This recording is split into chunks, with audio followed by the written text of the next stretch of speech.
Abra comigo em Tito, no capítulo 3.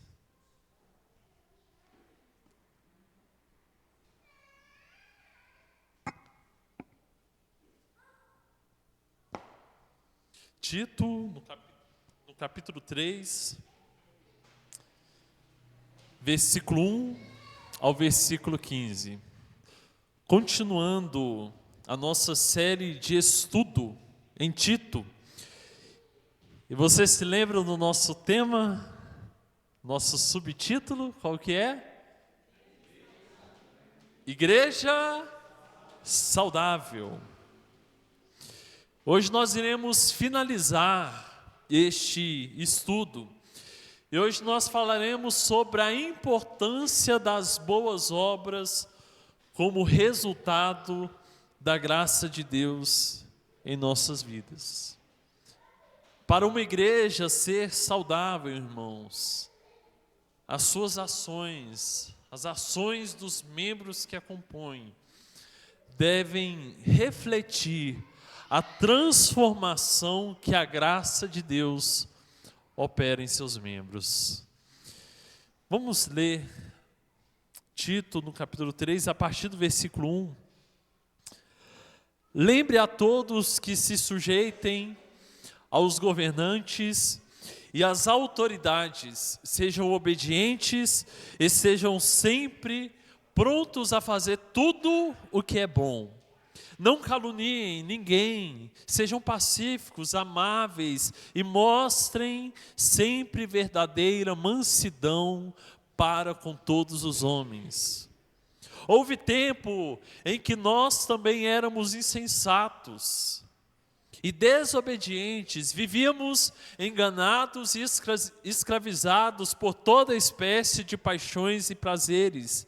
Vivíamos na maldade e na inveja, sendo detestáveis e odiando uns aos outros. Mas quando da parte de Deus, nosso Salvador, se manifestaram a bondade e o amor pelos homens, não por causa de ato de justiça por nós praticados, mas devido à sua misericórdia, Ele nos salvou pelo lavar regenerador e renovador do Espírito Santo, que Ele derramou sobre nós generosamente, por meio de Jesus Cristo, nosso Salvador. Ele o fez a fim de que, justificados por sua graça, nos tornemos seus herdeiros, tendo a esperança na vida eterna. Fiel é esta palavra e quero que você afirme categoricamente essas coisas. Para os que creem em Deus, se empenhem na prática de boas obras. Tais coisas são excelentes e úteis aos homens. Evite, porém, controvérsias tolas, genealogias, discussões e contendas a respeito da lei, porque essas coisas são inúteis e sem valor. Quanto àquele que provoca divisões, advirta-o uma primeira e uma segunda vez. Depois disso, rejeite-o. Você sabe que tal pessoa se perverteu e está em pecado, por si mesma está condenada. Quando eu lhe enviar Ártemas ou Tíquico, faça o possível para vir ao meu encontro em Nicópolis, pois decidi passar o inverno ali. Providenciei tudo o que for necessário para que a viagem de Zenas, o jurista, e de Apolo, de modo que nada lhes falte. Quanto aos nossos, que aprendam a dedicar-se à prática de boas obras, a fim de que supram as necessidades diárias e não sejam improdutivos. Todos os que estão comigo enviam-lhes saudações. Saudações àqueles que nos amam na fé. A graça seja com todos vocês. Amém, irmãos? Feche seus olhos mais uma vez. Vamos falar com o nosso Senhor. Peça a Ele para que Ele fale ao seu coração nesta noite, Pai. Nós te louvamos, ó Deus, nós glorificamos ao Senhor, ó Pai, por mais uma oportunidade, ó Deus, mais um privilégio que foi nos dado, Deus, de poder abrir a Tua palavra, de poder ler ela, Pai, de poder estar aqui, ó Deus, em comunhão, e em todos esses atos, ó Pai, todas essas coisas, ó Deus, que o Senhor coloca em nossas vidas, nós vemos, ó Pai, como que nós somos agraciados, ó Pai, pela Tua misericórdia. Nós te pedimos, ó Deus, que o Senhor esteja falando em nossos corações, esteja nos ensinando, ó Pai, esteja nos exortando com a Tua palavra, esteja nos instruindo, ó Pai, para que nós sejamos, ó Deus, uma igreja saudável, que cada membro, ó Deus, possa assumir a sua responsabilidade diante do Senhor, ó Pai, para nós vivermos tudo aquilo que o Senhor tem planejado para cada um de nós. Esta é minha oração, no poderoso nome do Teu Filho amado Jesus. Amém, amém, amém.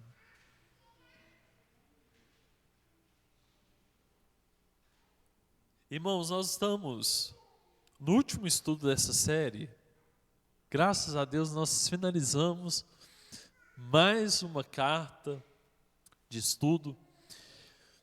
E eu gostaria de reforçar com você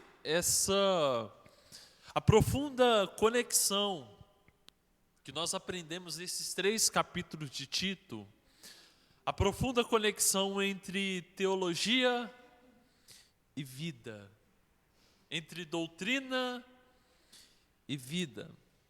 Na última mensagem, quantos aqui estavam domingo pela manhã? Levanta sua mão. Na parte da manhã nós aprendemos um princípio muito importante que você deve se recordar. Doutrina correta produz vida plena. Doutrina correta produz famílias fortes. Como viver uma vida saudável, irmãos? Tenha uma doutrina saudável. Como ter famílias saudáveis? Tenha uma doutrina saudável. Como ser uma igreja saudável? Tenha uma doutrina saudável.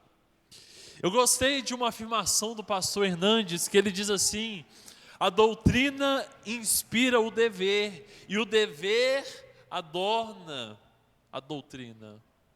Isso significa, amados, que elas são inseparáveis. Domingo pela noite eu não estava com os irmãos, tive a oportunidade de estar pregando na PIB Vale do Jatobá, falávamos sobre valores familiares, eu trouxe essa mesma mensagem para os irmãos de lá. Não há um segredo, irmãos, há 5 passos, há o segredo que nunca te contaram para a sua vida ela prosperar, para você ser feliz. Não, amados, não tem nada disso. O segredo para uma vida saudável, para famílias saudáveis, para nós vivermos aquilo que Deus tem para nós, se chama doutrina. Amém, irmãos? Doutrina saudável, sem manchas, sem erros, sem faltar pedaços, ela pura. Essa doutrina, ela trabalha em nossas vidas. A doutrina inspira o dever, e o dever adorna a doutrina. Há uma construção muito interessante nesses 3 capítulos de Tito. Hoje eu peço perdão se eu estender um pouco a mensagem, mas é final de série de estudos, tem um tempinho a mais, né, irmãos? Há uma construção muito interessante no livro de Tito, que é o seguinte, recapitulando com os irmãos, no primeiro capítulo, Paulo, ele tratou do dever do cristão em relação à igreja. Paulo falou ali aos cretenses, né? Tito, ele seria enviado àquela igreja, ele deveria estabelecer presbíteros com qualificações morais, espirituais, ou seja, os líderes corretos, certos. Paulo, ele fala para a igreja, no capítulo 1, ser uma igreja vigilante, que tem discernimento, que corrige.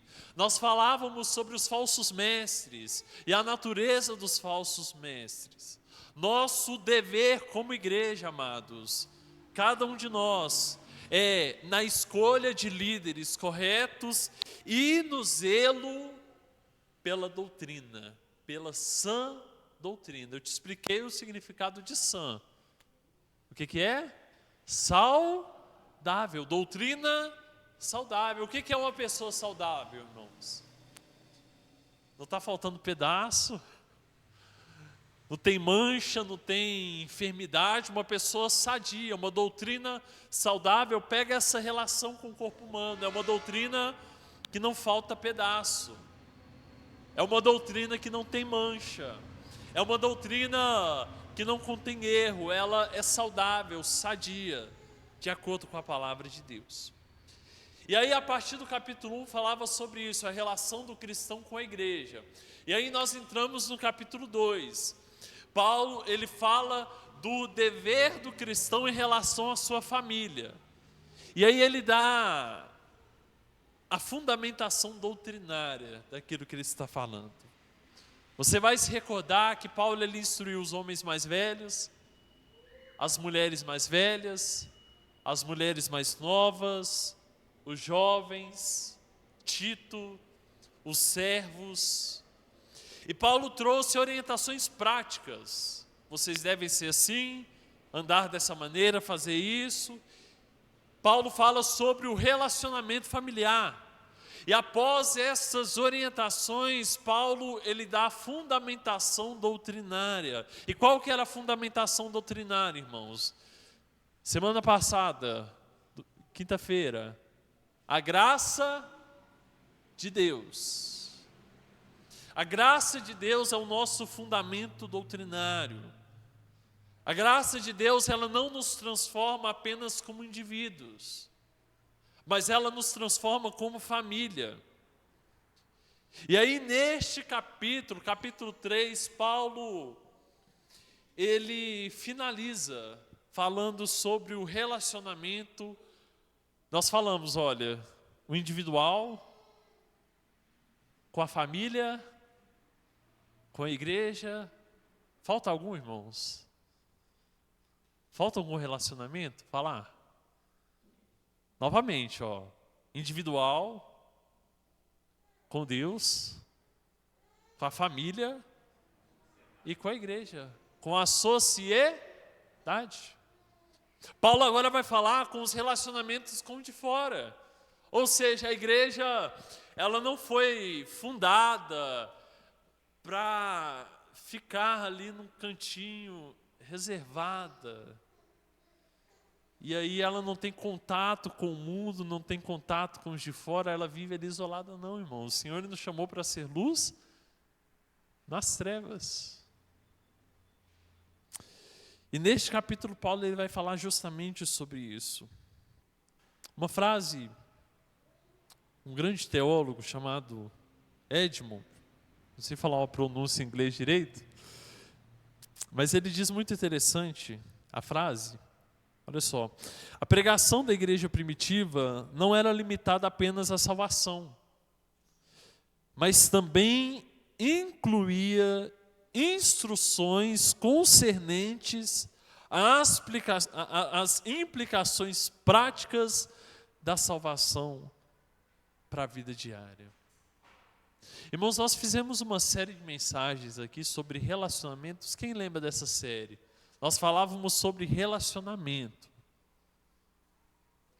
Irmãos, a vida cristã, ela se trata do nosso correto relacionamento com Deus, com a família, com a igreja e com os próximos ao nosso redor, com a sociedade, com aqueles que estão do lado de fora. Amém, irmãos? Vamos lá então, separando este estudo por tópicos. Primeiro tópico, a relação do cristão com as autoridades e com os cidadãos. Versículo 1, versículo 2. Lembre a todos que se... Mais forte, com fé. Lembre a todos que se sujeitem. A quem? Aos governantes e as autoridades. Irmão, sabe a minha dinâmica no estudo? Por que eu peço para você repetir? Porque quando você fala, você aprende mais. Você memoriza de uma forma melhor, tá?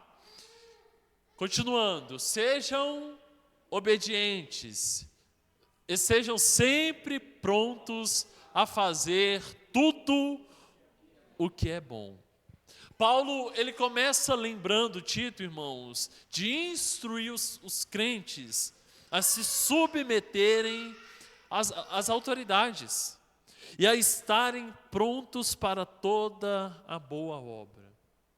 E aqui há algo muito importante, irmãos. O cristão, ele tem duas cidadanias. O cristão, ele tem a cidadania terrena e celestial. Mas pastor, eu sou peregrino, eu sou estrangeiro. Eu sou apenas cidadão do céu. Em questão de pertencimento, em questão de prioridades, em questão de expectativa, a sua cidadania é celestial. Mas você ainda é um cidadão terreno. Nós devemos obedecer primeiramente a Deus, mas também devemos sujeitar as nossas autoridades. A nossa cidadania celestial não anula a nossa responsabilidade como cidadãos terrenos. E aí entra uma palavra muito poderosa, irmãos: submissão. Eu gostaria que você gravasse isso no seu coração, essa palavra, submissão. Paulo, quando ele vai escrever lá em Romanos, capítulo 13, versículo 1, ele diz assim que não há autoridade que não tenha sido instituída por quem, irmãos? Por Deus. Olha só, todos devem sujeitar-se às autoridades governamentais, pois não há autoridade que não venha de Deus. As autoridades que existem foram estabelecidas por Ele. Você crê nisso, irmãos?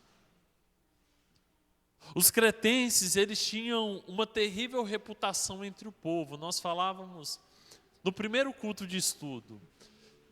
E relembrando para você, uma forma de você ofender uma pessoa naquela época é você chamar o seu cretense. Você estava ofendendo, porque os cretenses, eles carregavam uma reputação manchada, irmãos, diante dos povos. Paulo, ele fala sobre isso no capítulo 1. E os cretenses, eles eram conhecidos por suas constantes guerras internas, por diferentes cidades e estados. Isso refletia no que, irmãos? Insubmissão. Então, frequentemente, eles estavam envolvidos em conflitos e desafiando as autoridades.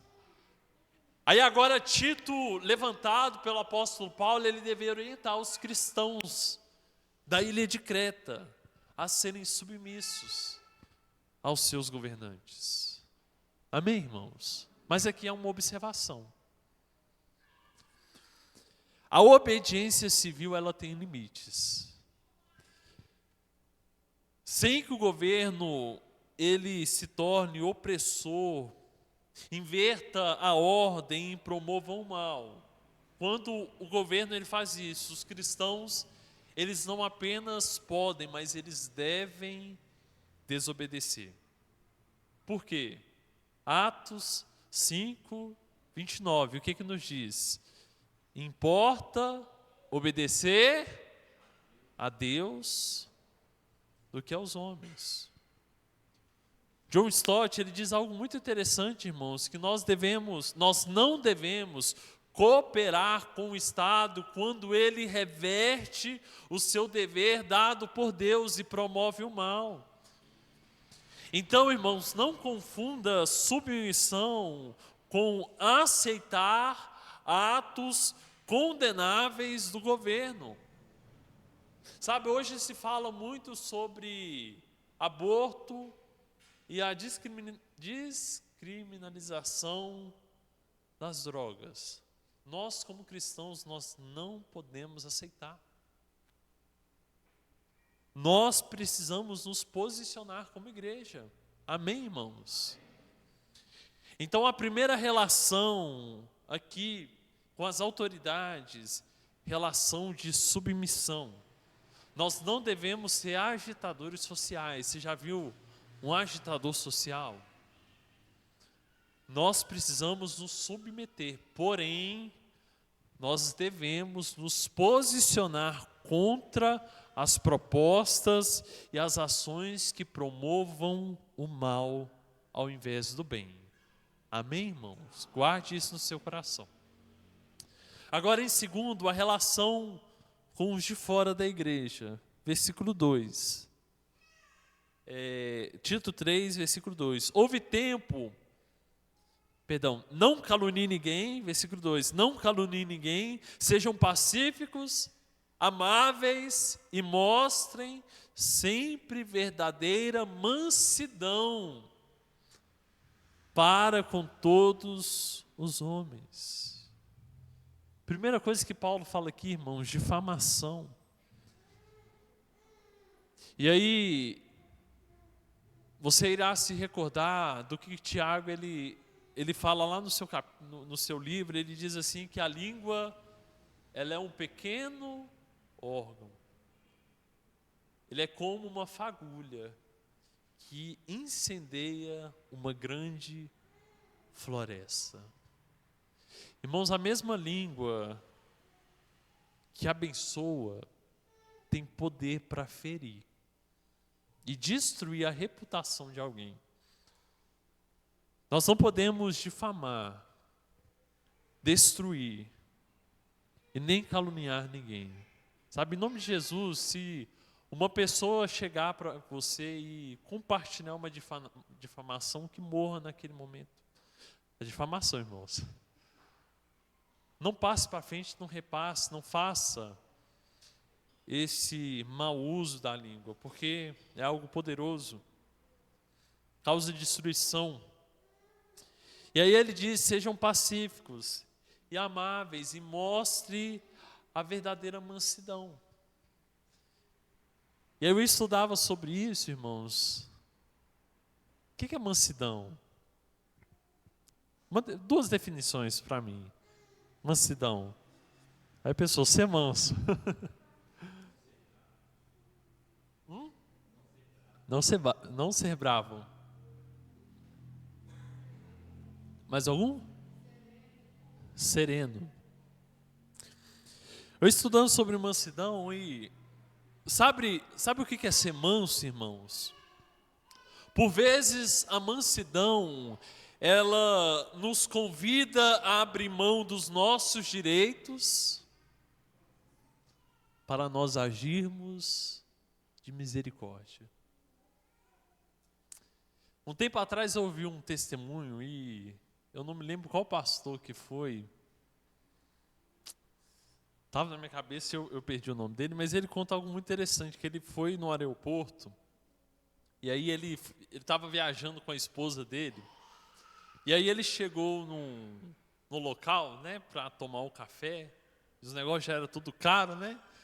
E aí pediu um café para a moça. Aí parece que a moça estava com a cara fechada, mal-humorada. E aí ele pediu o café e ela colocou o café na mesa de uma tal forma que o café chegou a derramar, usando da falta de educação. E aí a esposa que estava do lado dele já segurou: eu vou cobrar. E ele falou: calma. E aí ele foi, tomou o café, e aí ele conta que ele chegou até ela e falou assim: olha, muito obrigado. E aí ela, já com um semblante esquisito, falou: obrigado por quê? Eu só te dei o café que você pediu, você pagou por ele. E aí ele falou assim: olha, é porque você está vendo todo mundo viajar aqui, seguindo os seus sonhos, você está aqui trabalhando, me servindo café. Muito obrigado por isso. E aí naquele momento a mulher chorou. E aí ele, sendo pastor, conversando com ela, viu que ela enfrentava problemas em sua casa. E aí você compreendeu o ponto que eu quero chegar, irmãos, da mansidão? Sabe, ser manso é difícil. Porque por vezes a mansidão, ela nos convida a abrir mão dos nossos direitos. Ah, pastor, mas eu estou certo. Ah, pastor, mas e a minha moral, e a minha reputação, e a minha dignidade? Por vezes a mansidão, ela nos convida a abrir mão disso, para nós agirmos de misericórdia. E aí esse é o difícil, irmãos. Esse é o difícil de ser manso. Como cristão, nós devemos ser exemplos na nossa conduta, mostrando respeito, prontidão para fazer o bem. Sabe, Deus é maravilhoso. Eu sou suspeito de falar que eu amo momentos como esses, como igreja. Nós estarmos aqui, desfrutarmos de uma comunhão, sabe, mas a graça de Deus, ela não transforma apenas o relacionamento que eu tenho com você. É muito fácil eu me relacionar com o Celso, com o Wagner, com a Tatiana, com o Alisson, com o Kevin, com os irmãos. Porque nós já temos um vínculo, nós já temos um carinho, uma comunhão com o outro. Mas a graça de Deus, irmãos, nos transforma para o mais difícil. É relacionar com aqueles que estão do lado de fora. E é aí que nós somos exemplos da graça e da transformação de Deus. Segundo tópico, Paulo fala sobre isso, né? E aí qual que é a fundamentação doutrinária para isso? Não caluniar, sujeitar a autoridade, buscar toda boa obra, ser manso. Versículo 3, seguindo. Houve um tempo em que nós também éramos insensatos e desobedientes. Vivíamos enganados e escravizados por toda espécie de paixões e prazeres. Vivíamos na maldade e na inveja, sendo detestáveis e odiando uns aos outros. Seguindo. Contudo, e aí muda a história. Contudo, quando da parte de Deus, o nosso Salvador, a bondade e o amor pelos homens foram manifestos, não por atos de justiça por nós praticados, mas por causa da sua misericórdia, Ele nos salvou pelo lavar regenerador e renovador do Espírito Santo, que Ele derramou sobre nós generosamente por meio de Cristo Jesus, o nosso Salvador. Ele o fez a fim de que, justificados pela sua graça, nos tornemos os seus herdeiros, tendo a esperança da vida eterna. Esta palavra é digna de confiança e quero que você afirme categoricamente essas coisas, para que os que creem em Deus se empenhem na prática de boas obras. Tais coisas são o quê? Excelentes e úteis aos homens. Versículo por versículo, o que nos diz? Versículo 3, Paulo, ele relembra o nosso estado antes da graça de Deus. Nós éramos insensatos e desobedientes. Alguma tradução aí está nécios? Alguma tradução aí, nécios? Alguém? Vai, você consegue ler para nós? Vai?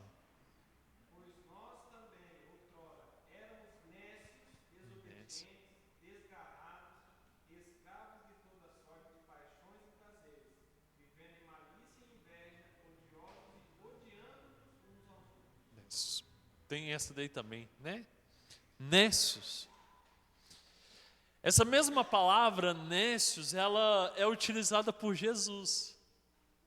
Lá em Lucas, capítulo 24, versículo 25, Jesus ele está a caminho, os discípulos estão a caminho de Emaús, né?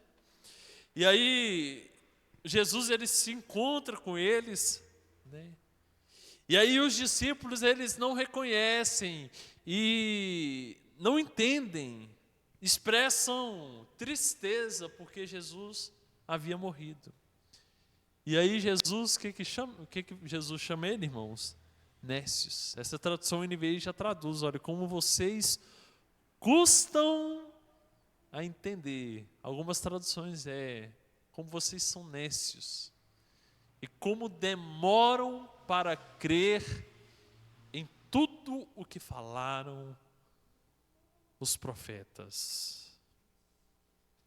A palavra nécio significa lentidão para entender, custam a entender, indica uma lentidão para crer ou aceitar as verdades. Antes, irmãos, nós éramos lentos para entender as coisas de Deus. E aí somente o Espírito Santo para ministrar no nosso coração, nos convencer do pecado, da justiça, do juízo e nos fazer compreender as coisas de Deus. E aí ele continua, olha, vocês eram insensatos, desobedientes, viviam enganados, escravizados por toda espécie de paixões e prazeres, e viviam na maldade e na inveja, sendo detestáveis e odiando uns aos outros. Algo que eu gosto de fazer nos estudos, para me preparar, é procurar os comentários que os teólogos falam sobre o versículo. Eu encontrei algo interessante comentado por Albert Benes. Ele diz assim, olha, todo aquele que é convertido sente e está pronto para confessar que antes da conversão foi enganado quanto ao valor comparativo das coisas, como ao gozo que esperava encontrar em cenas de prazeres e revolta, e muitas vezes no que lhe pareciam planos bem formados. Paulo está falando exatamente disso, irmãos. Paulo relembra a Tito a condição dos crentes antes de conhecerem a graça de Deus. Sabe, é importante nós nos lembrarmos, não para gerar tristeza em nós, lembrar da nossa vida sem Cristo, não para gerar remorso, tristeza, que a palavra de Deus nos diz, quando Deus ele nos perdoa, Ele lança os nossos pecados no mar do esquecimento. Não é para gerar culpa, remorso, dor, não, mas é para nos lembrar de onde Deus nos tirou. E aí, irmãos, valorizar ainda mais a graça que nós recebemos. Amém? Faz sentido ao seu coração isso? Isso nos motiva a sermos mais pacientes e mais misericordiosos, porque talvez aquele que está de fora, que está causando sofrimento em nós, dando uma dor de cabeça, ele está nessa mesma condição. A condição que você estava antes da graça de Deus. E aí isso me traz um olhar mais de misericórdia, porque qual que vai ser o meu papel? Qual que vai ser minha atitude? Ir lá cobrar o meu dever ou agir com misericórdia? Sabendo que essa pessoa precisa e pode ser alcançada pela graça transformadora de Deus. Amém, irmãos? E aí, seguindo o versículo 4 ao versículo 7, Paulo ele fala sobre a manifestação da graça de Deus. Ele diz que Deus ele nos salvou por meio da regeneração e renovação do Espírito Santo, derramada entre nós através de Cristo Jesus. Nossa salvação é um ato de misericórdia de Deus. Nós devemos nos lembrar disso e viver em gratidão e obediência a isso. Isso deve nos levar a uma vida transformada, refletindo a nova criação que nós temos agora em Cristo Jesus. E aí depois de Paulo falar sobre tudo isso, versículo 8, ele fundamenta. E volte comigo, versículo 8. Estas palavras é digna de confiança. E quero que você afirme categoricamente essas coisas, para que os que creem em Deus, se o que, irmãos? Se empenhem na prática de boas obras. Sabe, nós vivemos em um mundo pós-moderno, que fala assim, não, você precisa se esforçar, não. A graça de Deus está aí, a misericórdia de Deus está aí. Se você não conseguir fazer, não tem problema, porque o que vale é a graça de Deus. Eu concordo e discordo. Porque não se trata de eu fazer algo. Se trata do que Deus ele já fez por mim. Amém, irmãos? Eu não vou para o céu se eu chegar aos 70%, né? Da vida cristã, 75% aproximou ali, ele é digno, não, é a graça de Deus. O ladrão na cruz, ele não teve a oportunidade de viver a vida, de mudar suas atitudes. Ele creu, e aí o que o Senhor disse para ele? Hoje estarás comigo no paraíso. Mas o ponto que eu quero chegar com você é que a graça de Deus, ela nos leva a nos empenharmos, nos esforçarmos, irmãos. E a palavra esforço, ela é maravilhosa. Na prática de boas obras. Meu TCC eu falava sobre isso, trabalho de conclusão de curso, o reflexo da fé. Eu vou procurar ele lá, depois eu vou mandar no grupo se os irmãos tiverem a coisa. É bem pequeno, irmãos. Às vezes fala TCC, 200 páginas de trabalho, que livro grandão. Não, meu TCC, ele foi mais resumido. E eu falava sobre isso, o reflexo da fé. A nossa fé, ela deve refletir em boas obras.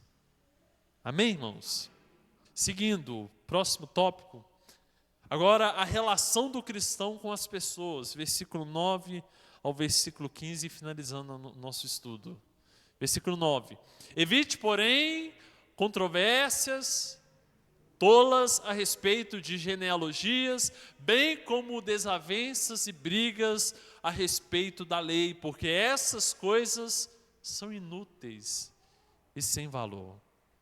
Quanto ao que provoca divisões, após adverti-lo pela segunda vez, rejeite. Paramos aqui. Paulo, ele aconselha Tito a evitar discussões, contendas inúteis que não edificam.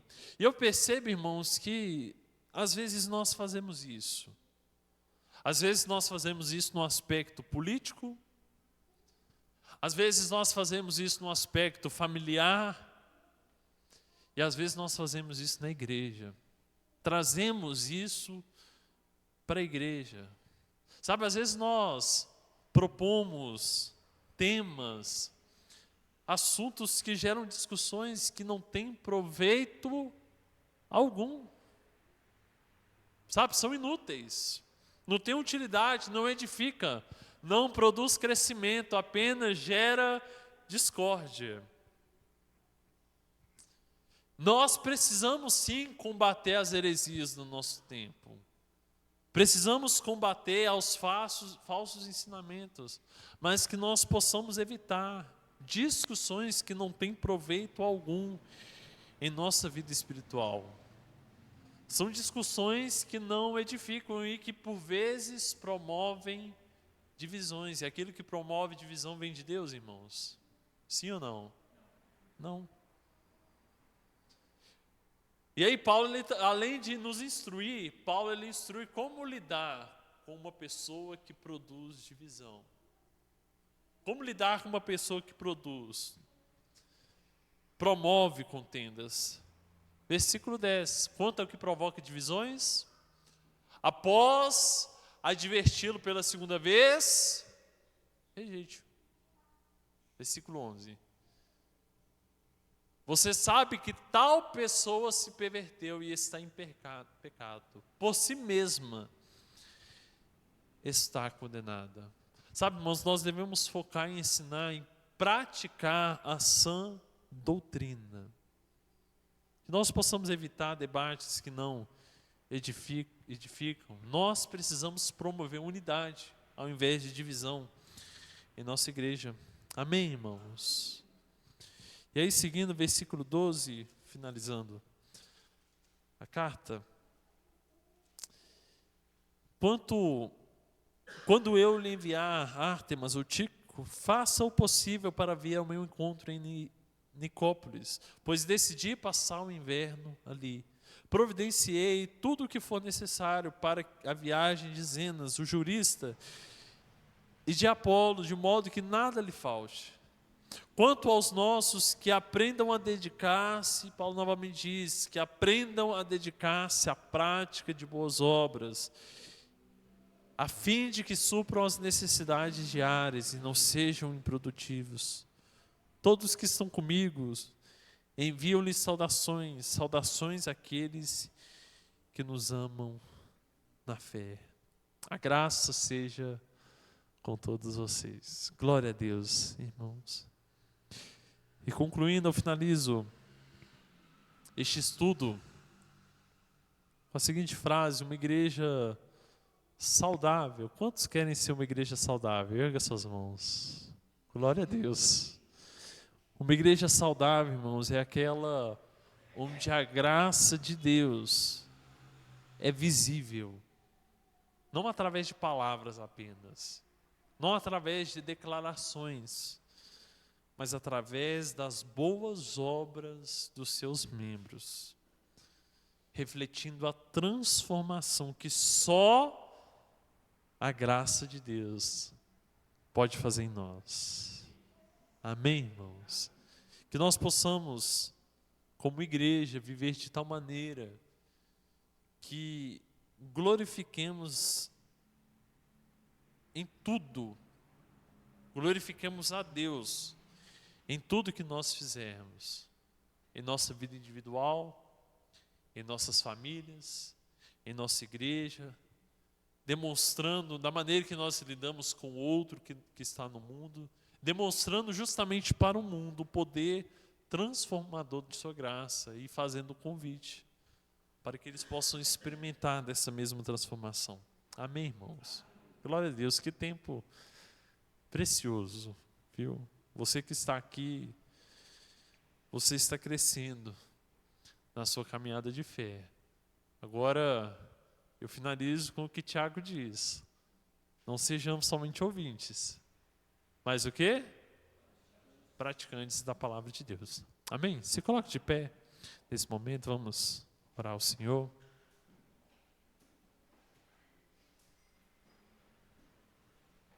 Feche seus olhos. Pai, nós te louvamos, te agradecemos pela tua graça, pelo teu amor, por mais um livro, ó Deus, estudado, e nós guardamos em nossos corações a tua palavra, Pai. Eu te peço, ó Deus, que esse estudo dê continuidade em nossas vidas, que venha transformar, ó Pai, em práticas, em boas obras, ó Deus, para que nós sejamos cristãos saudáveis, ó Deus, famílias saudáveis, sermos uma igreja saudável, ó Deus, que testemunha do poder transformador da sua graça, Pai. Eu oro pelos meus irmãos, que eles sejam encorajados, motivados, inspirados pelo Senhor a viver aquilo que o Senhor tem para nós, Pai. Leva-nos de volta para os nossos lares, guardados, protegidos pelo Teu Espírito Santo, no nome poderoso do Teu Filho amado Jesus. Amém. Que a graça do nosso Senhor Jesus, o amor de Deus Pai e a comunhão do Teu Espírito Santo seja com Teu povo, com Tua igreja, para todos sempre. Amém, amém, amém.